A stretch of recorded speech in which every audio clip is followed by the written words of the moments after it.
Bu nikah, mut'a nikahı, siğa nikahı, İslam gələndə insanları bunun üzərində tapdı. Və bir müddət onu qadağan etmədi. Bu etibarla Allah Resulü sallallahu aleyhi ve sellemin dönemində var idi, mubahlığında hələmdə qalmışdı, halallığında hələmdə qalmışdı və İslam Nəbisi sallallahu aleyhi ve sellem dünyasını dəyişməyə axırıncı il qalmış haram edildi qiyamət saatına kimi.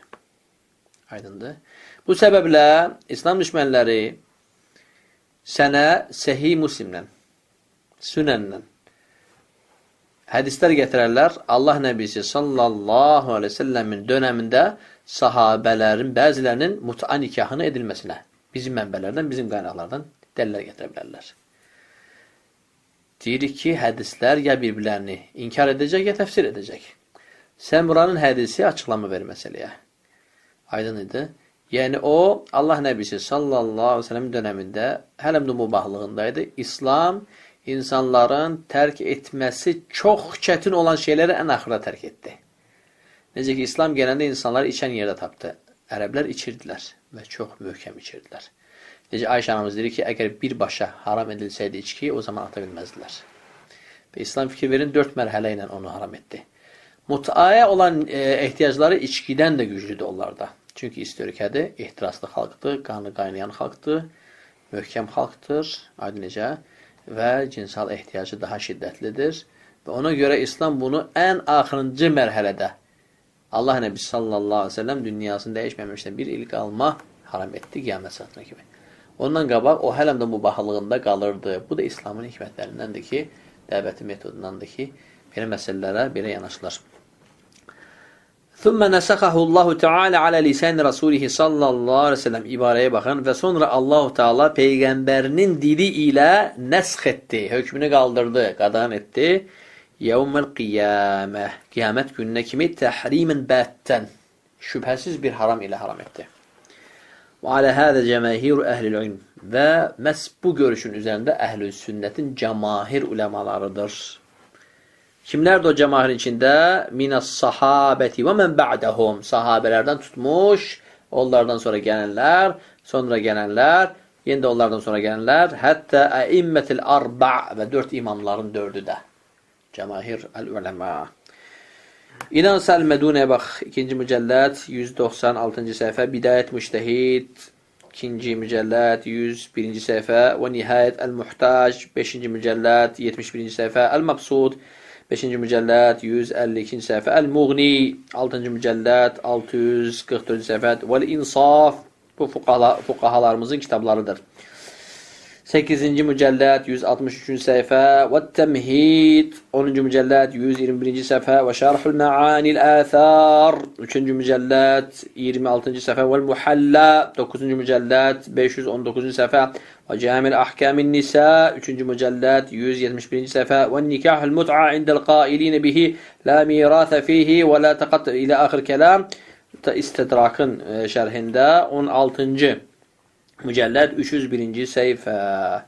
Əhl-i sünnətin kitablarından bəzilərinin nümunəsi Cəmahir fuqaha gördünüz mü? Yəni əhl-i sünnətin məzhəblərinin kitablarıdır, mənbə məsələ kitablarıdır. Cəmahir fuqaha bunun üzərindədir. Sonra ixtilaf edirlər. İxtilaf eləyiblər ki, nəsx harda oldu və neçənci ildə? Aydındır. Sahha ənə Aliyyən قال لابن عباس أن النبي صلى الله عليه وسلم نهى عن المتعة. Eləysə həmin qövmə deyirik ki, rivayətlərimizin birini dinləyin. Təbii ki, şok olacaqsınız. Birinci rivayət Həzrət Əlidən gəlir. Ali ibn Əbi Talib səhih mənbələrdə bizdə İbn Abbasa nəsihət etdi və Allah Nəbisi sallallahu aleyhi ve sellemin bu əmrini ona çatdırdı. Dedi İbn Abbas'a ki, həqiqətən Allah Nəbisi sallallahu aleyhi ve sellem mut'a nikahını haram etdi və ev əhlin heyvanlarına olan uzunqılağın ətini yeməyi də haram etdi. Deməli, bu səhih isnadda gəlib bizdə. Əl-Əxbar bil-Əsanidihə Cəmil Əhkəmin Nisa 3-cü mücəllət 177-ci səhifə və ondan sonra gələn. Və sonra gör nə deyir? Ali ibn Ebi Talib İbni Abbas'a deyir ki, Allah Nebisi sallallahu aleyhi ve sellem bu iki şeyi də haram edib bil. Ev uzunqulağının ətini yemək, bu haram edildi sonradan və mut'a nikahı, yəni siğa. ثم رخص النبي صلى الله عليه وسلم في المتعة بعد ذلك ولم يبلغ عليا. Sonra Allah Nebisi sallallahu aleyhi ve sellem səfərlərin birində təzdən mut'a nikahını 3 günlük icazə verir. Çünki onlar döyüşdən sonra döyüşə, döyüşdən sonra döyüşə girlər. 3 dəfə dalbadal və qadınlarına məhrum olurlar, uzaqda qalırlar. Və hətta deyirlər ki, ya Rasulullah, icazə ver öz damarlarımızı kəsək və sonsuz olaq. Artıq dözə bilmirik. Görün onlar nə istəyirlər əslində. Görün necə saf oldular. Ya Rasulullah, artıq dözə bilmirik. Yəni, fuhuşa gedirik biz. Ya icazə ver öz damarlarımızı kəsək, xaya damarlarımızı kəsək və sonsuz olaq. Döyüşdən çıxıb döyüşə girmişlər, ondan sonra da səfər. Və qadınlarına uzaq qalmışdı. Allah Nəbisi s.ə.v fikir verin. Nəbiyyur rəhmə, rəhmət peyğəmbərdir. Neyniyir? Allah Azze və Cəllədən gələn bir xəbər olaraq 3 günlük müddətində müşrik qadınlar ilə orada mut'a nikahını eləməyə icazə verir. Və onlar başlayırlar əlində olan arpa, buğda və xurma mehri ilə evlənməyə. Bəli, bu xəbərlər bizim əhl-i sünnədədir. Evlənirlər. 3 gündən sonra Allah Nəbisi sallallahu aleyhi ve sellem deyir ki, qiyamət saatına kimi bundan sonra artıq haramdır. Bir də yaxınlaşmayacaq. Və deyir ki, qadınlarınızdan uzaqlaşın. Onlar qadınlarını bir daha neyinlər? Yaxın buraxmalar tərk edirlər və ondan sonra qiyamət saatına kimi haram olur. Və bu xəbər Ali ibn Əbi Talibə gəlib çatmamışdı. Bu xəbər Ali ibn Əbi Talibə gəlib çatmamışdı. Və ləm yəbluğ aliyyən hədə ət-taraxxus. Bu ruxsa Ali ibn Əbi Talibə gəlib çatmamışdı. Və Ali ibn Əbi Talib Peyğəmbər sallallahu aleyhi ve sellemlə ona çatan ilk xəbərin üzərində qalmışdı. O xəbər də nə idi? Xeybərdəki xəbər. Beləliklə, qardaşlar, burada bir dənə ziddiyyət olacaq. O ziddiyyət də inşallah düzələcək. Mut'a nikahı bir dəqiq rivayətdə Xeybərdə haram edilmiş, başqa bir dəqiq rivayətdə Avtas, Amil Avtas'da haram edilmişdi. Soruşulur, hansı səhihdir? Dedi ki, ikisi də səhihdir. Birinci dəfə haram edilmişdi cahiliyyədən qalan mut'a nikahı, aydındır. Və sonra rüxsət verildi səfərdə olanlar üçün Peyğəmbər sallallahu aleyhi ve sellem onlar arasında olduğu müddət onlara icazə verdi. 3 gün müddətində və bir də qiyamət saatına kimi həmişəlik olaraq heç bir rüxsət verilmədən haram edildi. Amil Avtas. Ona görə beləliklə 2 dənə rivayətlər ikisi də cəm olmuş olur. Ali ibn Əbi Talib də Xeybərdəki xəbəri, son xəbəri idi onun bildiyi. Avtasdakı hadisədən xəbəri yox idi. İbn Abbas da ona bunu izah elədi, hadisəni. Ali ibn Əbi Talib radiyallahu anhu Xeybərdə Peyğəmbər sallallahu aleyhi ve sellem'in yəni xəbərini çatdırmışdı ki, əhlinə, ey Xeybər əhli, Allah Nəbisi sallallahu aleyhi ve sellem sizə ev əhli heyvanından olan uzunqulağın ətini və mut'a nikahını haram etmişdi. Və sonra Avtas-ül Am gəlir, Amil Avtas gəlir, Nəbiyullah sallallahu aleyhi ve sellem 3 gün icazə verir, sonra yenə də qiyamət saatına kimi haram edir və bu xəbər Həzrəti Əliyə çatmamışdı. Hətta orada başqa bir fitnə də baş verir. Mut'anın haram edilməsi xəbəri yerli Mədinə əhlindən bəzilərinə çatmamışdı. Hətta Əbu Bakır, Omarın dövründə mut'a nikahı eləmişdilər, insanlara xəbər olmamışdı. Ta xəbər Omar bin Xattaba çatır. Xəbər Omar bin Xattaba çatanda həmin insanları çağırır və yəqin olur ki, onlara bu xəbər çatmamışdı. Bağışlayır onları və onlara mut'a nikahını haram edir. Həmin bu rəvayət əhl-i sünnətdə, səhih mənbədə Rafislərin əlinə düşüb və bununla onlar bayrağı qaldırırlar ki, mut'a nikahı halaldır. Rasulullah sallallahu aleyhi ve sellem zamanında Ömər onu haram elədi. Bildiniz necə yaxınlaşdılar məsələyə? Bildiniz, söhbət necə olub? Çatdı hamıya fikir. Elhamdülillahi Rabbil aləmin. Bu montajı bacarırlar bunlar. Bu DJ-likdir, montajdır, bu materialları kəsib birləşdirmək, özlərinə bir tarix, yeni tarix icad etməyə. Beləliklə, Omarın mut'a nikahı qadağan eləməyi heç bir sarda gəlib, Müslimdə gəlib hədis. Omar qadağan eləib, bax, hədis Müslimdə gəlib. Necə? Və eyni zamanda da o birisi hədisdə səhih mənbədədir. Allah Nəbisi sallallahu aleyhi ve sellemin zamanında muta nikahının mövcudluğu. Bu iki xəbəri götürürlər, özlərinə, havalarına və şəhvəni olan dinlərinə uyğun düzgün eləyirlər və nəticə nə edirlər? Yeni bir din yaratmış olurlar. Halbuki məsələyə belə baxsan, bütün hədislərə düzgün yanaşsan, hədislərin arasını cəm eləsən, tarixdə bu özünü göstərir.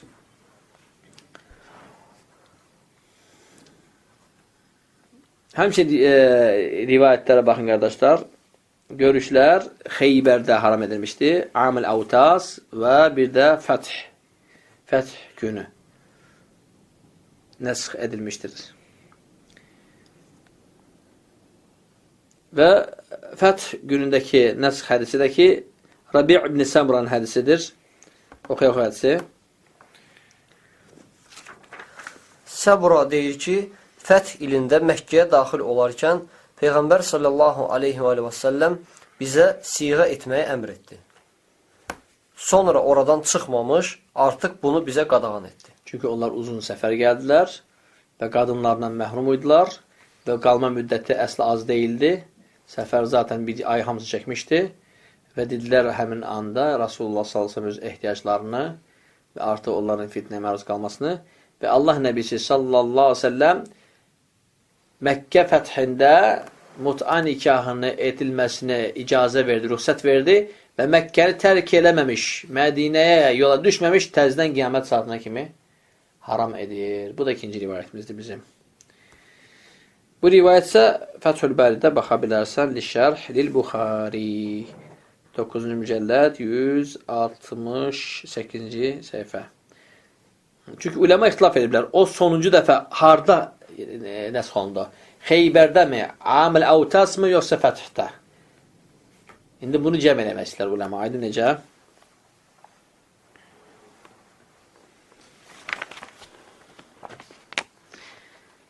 Və başqa lafızda da gəlib ki, Əmərana Rasulullah sallallahu aleyhi ve sellem il-mut'ati amel fəthi hiylə dəxalnə Məkkə thümmə ləm nəxruc minə həttə nəhənə anhə. Həmin rivayətini dinlədik. Və üçüncü görüş odur ki, Amə Avtas ilində haram edilmişdi. Və də Sələmə bin Əkva'nın hədisində Allah Nəbisi sallallahu aleyhi ve sellem bizə Avtas ilində rüxsət verdi. 3 günlük mut'aya, sonra da ondan qadağan etdi.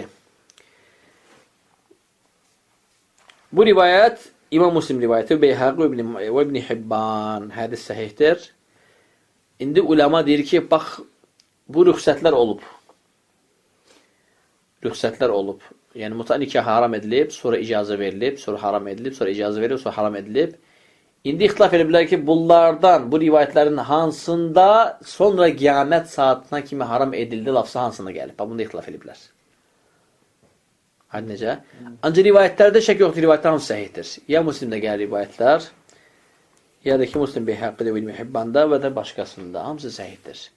Alə kullin, bunların birində mut'a nikahı qiyamət saatına kimi haram edildi. İndi bir dənə şey qalır. Hansı hadisə sonuncu hadisədirsə, onu da haram edildi. Aydın necə? Tarixə baxılır. Əgər fəth axırıncı hadisədirsə, Rasulullah s.ə.v dünyadan dəyişməmişdən qabaq, Xeybər axırıncısa, yoxsa Amil Avtas, ən axırıncı edilən haram, qiyamət saatına kimi edilən haramdır artıq. Çünki ondan sonra Nəbiyullah olmalıdır ki, ona rüxsət versin, o da yoxdur. Aydındır. Bu da həmin sözlərdir ki, sahabə deyir ki, o qiyamət saatına kimi haram edildi kəlməsini sahabə burada ürəyinə işlədir. Çünki halal edən artıq yoxdur. Allah Subhanahu tərəfindən artıq işin nazir olunur. Rasulullah da artıq dünyasını dəyişmişdir. Və burada Cabirin İbn Abdullahın hədisi gəlir.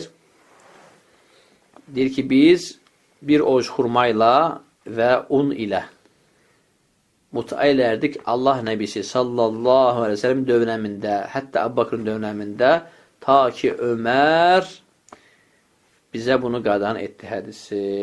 Hədis İmam Müslimin Abu Davudundur. Uləmə də buna şərh elədi ki, həmin bu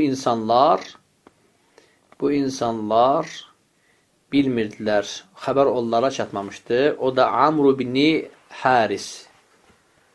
Abn İbni Haris xəbəri gedib Omara çatır. Omar onu çağırır və bəlli olur ki, bu insana fəth günü bu işin qiyamət saatına kimi haram edilməsi xəbəri çatmamışdı və elə bilirdi ki, Rasulullah sallallahu aleyhi ve sellem dönəmində olan əməllərdə, icazə olan əməllər sırasındaydı. Və neyinirdi? Bir ovuc xurma və onu ilə mehr verərəkdən muta nikahı ilə evlənib yaşayırdı. İndiki farslardan fərqli olaraq bir dəfə eləyirdi və uzun müddət yaşayırdı. Ona görə hiss olmurdu ki, muta nikahındaydı. Bir də nə ilə bilinirdi muta nikahı? Niyyəti ilə. Sonra xəbər çatır. Omar bin Xattabə və o qadağan eləyir. Nəyi qadağan eləyir? Allahın və onun Rasulunun etdiyi qadağanı ona edir. Beləliklə bu hədislər hamısı nə oldu? Cəm oldu. Yaxşı, şəhvət əhli burada deyə bilərlər ki, əhl-i sünnə mənbələrində sabitdir ki, İbn Abbas mut'anı caiz görərdi. Buna nə deyirsiniz?